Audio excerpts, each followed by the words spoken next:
Welcome to Inquiry into Self. So, a dear friend of mine suggested that I share a little bit more about my life before I recognize that we are the all that is. I haven't always lived in ease. So, I'm going to share the probably the most dark period of my life. And I was in a marriage that really mattered to me. I really loved my husband. In my mind, it was the success of my marriage sort of meant the success of my spirituality. I mean, it just felt like God had ordained this to be, and if I was a good person, I would grow this marriage. At that time, I had two very different spiritual experiences going on simultaneous within me, and it wasn't until later that I could actually distinguish them. I did have a lot of inner wisdom, a lot of inner knowing showing up, where I had very personal, intimate experiences of the infinite, but I also had a lot of relying on external authorities that had a lot of rules, a lot of conditions, a lot of expectations that I aligned myself with. So to me, not getting this marriage to last was failure. That was according to this rule structure that I was in. And, different people measure themselves by different things, right? I was an engineer. I could have been measuring myself by my career success. There are various other things going on in my life, but for whatever it was, this was the core. This is what I measured myself by. Well, I could feel that whatever it took to make this marriage last, I didn't have it. And that seemed like a big failing. I was trying to get everything I could to figure out how to make it last. And as it was crumbling, I got to the point where I was very depressed. It seemed like this was utter failure, and somehow I had to figure it out, and I couldn't. And there was a lot of tension for for months and months between my husband and myself. I planned how I would kill myself. I was that depressed, that discouraged, that hopeless. I was going to swim out in the ocean. I had lots of other plans, but this one seemed like the best one. I was going to swim out in the ocean farther than I could ever possibly return. But then, actually, something else just fell into my lap. I had had a disagreement with him and woke up in the middle of the night, crying to myself. And I spent over an hour just saying, I wish I could die. I wish I could die. I wish I could die. The next morning, we were staying with my parents and they had a hot tub. I was in the hot tub and I felt really thirsty. But I also felt so depressed, so detached from any interest in life, any interest in living, that I just didn't get myself anything to drink. Consciously, I just was totally uninterested in life. So consciously, I was just not getting water because I didn't have the interest to get water for the body that was thirsty. But I don't know, perhaps unconsciously, something more was happening because I was also on birth control pills, so I could let myself get very dehydrated. And then that night we flew, what was it, over 1,000 miles. It was a relatively long flight. The next couple days, I felt terrible. And there had been a flu going around, so doctors thought that I had a flu. But over the course of the next few weeks, I started to get much, much worse. And finally, enough tests were done that they found out that I had a very serious blood clot in my portal vein.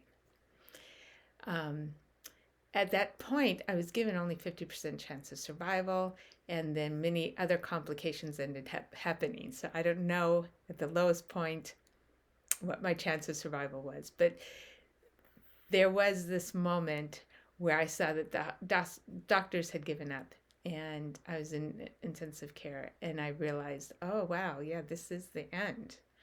And something in me arose and said, no, it's not time. And there was a rallying, and obviously I survived.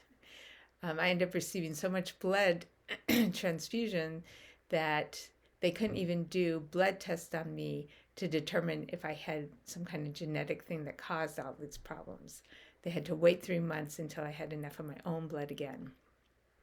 So, so through that process, there was definitely this recognition that I was more powerful than I thought I could. I could, with my intention, practically kill myself. Um, and I continued in the marriage for another few years. It was something I didn't know how to let go of. I was really, really attached to these ideas that I had.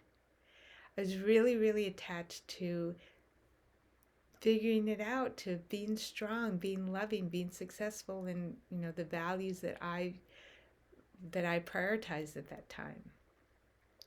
So it was this gradual process of finally allowing failure to happen in my life, what I considered failure.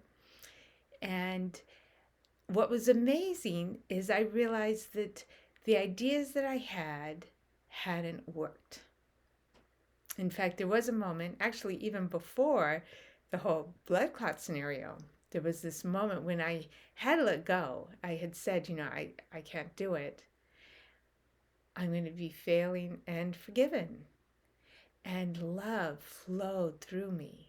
So I had a very clear glimpse at that moment that what we are has a wisdom that flows with us, not against us.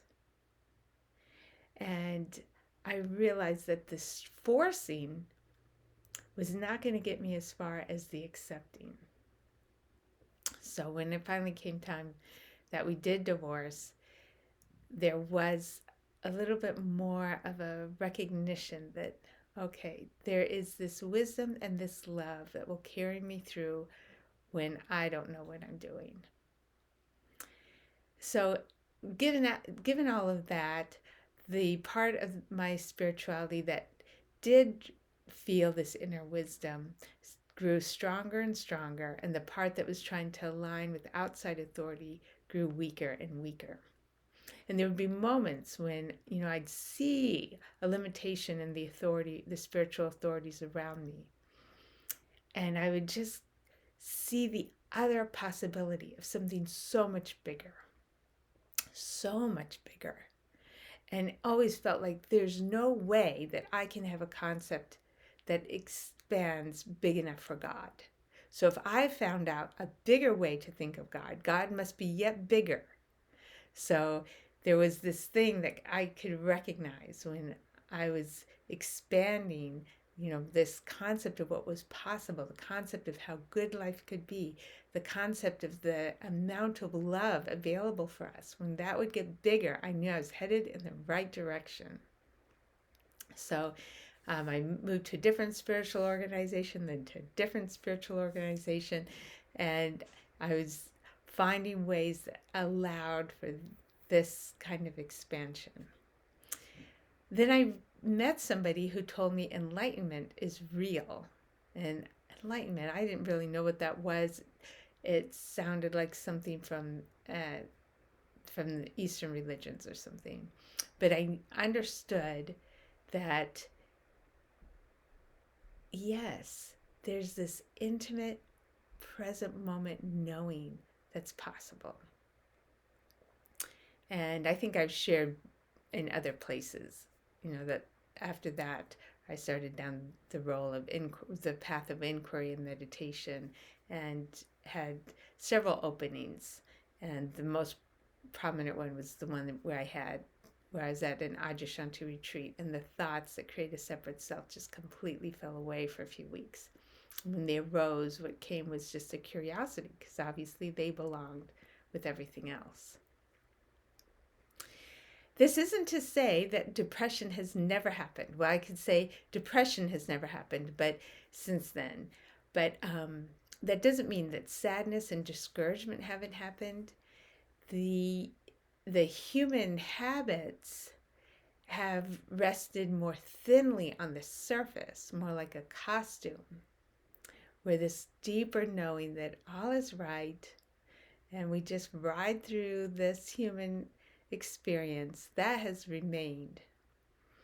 But with the human, there has been a lot of turmoil at times, even.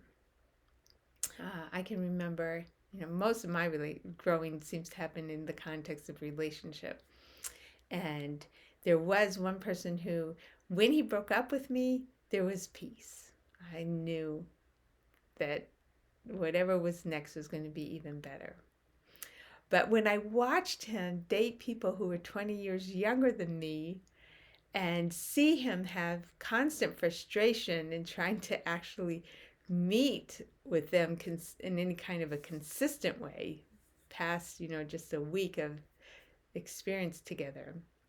When I watched him doing that, there arose all the feminine doubts of, oh, wow, he would prefer someone 20 years younger. And what does that mean? And what does that mean about me? And I went through a couple of weeks of torment about that. It's amazing. All the cultural thoughts and our own personal thoughts. I'm not sure that there are any personal thoughts, but, we have more personalized conditioning and more cultural conditioning, I suppose, that they can torment us, and some thoughts, they don't go away in 1 hour of inquiry. They may weaken tremendously after 1 hour of inquiry. And then, lo and behold, they're back in a few hours or back the next day, and there's inquiry to be done again and again. So the process of discovering the wonder and discovering continuously that mystery is more our home than our boxes of security is not an instantaneous, or has not been an instantaneous process for me. And I realize these videos are short, so I show the beginning of a process, the end of a process, and I don't explain that in the early stages, the things that were deeper issues, they took weeks of inquiry. And some things that are deeper still can take weeks. I just recently had one that took weeks. It was great. I had these great openings. It felt like it was resolved, and then no, there was another part that would come up. And then inquiry would happen, it would feel resolved, and then no, another part would come up. So the unearthing of the conditioning, for me, is a continual process. And I like the fact that it hasn't been sudden and spontaneous. I've heard of people who seem to have had it. Well, actually, when you start investigating, I've never found out that there was no process. Even Byron Katie sat for a year, and she had it extremely sudden, full, opening, awakening to the infinite. She sat for a year every morning, allowing her conditioned thoughts to come up. In her case, it was frequently the thought, my mom doesn't love me. She'd experienced a lot of abuse or some abuse, and her mom had seemed to allow that. So her thought would come up, and she'd cry and do inquiry. All the time knowing her infinite self, but the infinite self was embracing that human conditioning as it allowed it to unravel. And I want to know the human conditioning. It feels like a privilege. How can I say that? Well, the best example I can give, say you're a soul on the other side and you run into some other soul that's just brilliant. there's more colors, there's more wisdom, there's more layers of compassion. You just, wow, you walk into that soul. How did you get like that? And they say, I did thousands of life on earth. Okay, I'm doing it. I'm signing up. And then it turns out there's this big line. Okay, fine. I'll wait in line and wait in line and wait in line until I get to go to Earth. And then we get to Earth, and the first thing we want to do is get out of here. But the wiser part of us knew we were going to feel like I wanted to get out of here and has us stay because it wanted to develop all those layers of depth. I don't know if that's true. Did we come to the earth for that reason? I really don't know. But I can say that the ability to experience loss, the ability to be vulnerable, the ability to feel as though we might die or be destroyed or alienated, those are impossible for our infinite being to know without articulations of the infinite willing to pretend they're separate and to have those experiences. And it's such an honor. It's such a preciousness to get to be those articulations. You can be an articulation that stays very close to home and gets to just stay here. But, we're here for infinity. Literally infinity. I don't know. It's hard to really grasp that. We're here as the infinite for infinity. So in the course of infinity, there might be a point when some courageous instinct arises and says, oh, I want to know. I want to know. What is it to have courage in the face of fear? What is it to have compassion and empathy for those who hurt because we've been there? What is that? So all of us here, every single one, yes, even that politician that you don't like, every single one of us are one of those brave souls. Or something like that. Like I said, this is just a model. But there's an aspect of truth in it that every single one of us is heroically experiencing that which we are not. To complete the picture somehow. To have the adventure. So anyways, I wanted to explain that these processes, they have taken me very far away from very low to such lightness, such freedom. And it continues going. Just recently, I found a part of me that still wanted to feel a certain type of security from support from a husband. And wonderfully, the universe gave me a husband that doesn't do that one little thing. He's wonderful in so many ways, right? But the universe made sure he didn't do that one little thing. And so I was able to notice, wow, this particular little bit of security, I didn't want to rely on the mystery. I wanted to rely on something that looked a little more tangible and predictable. And then there was the letting go. And it didn't happen over one day. And the letting go and the rising of the fear as I let go. One exercise that I have is pretending that I'm laying on a lake or river.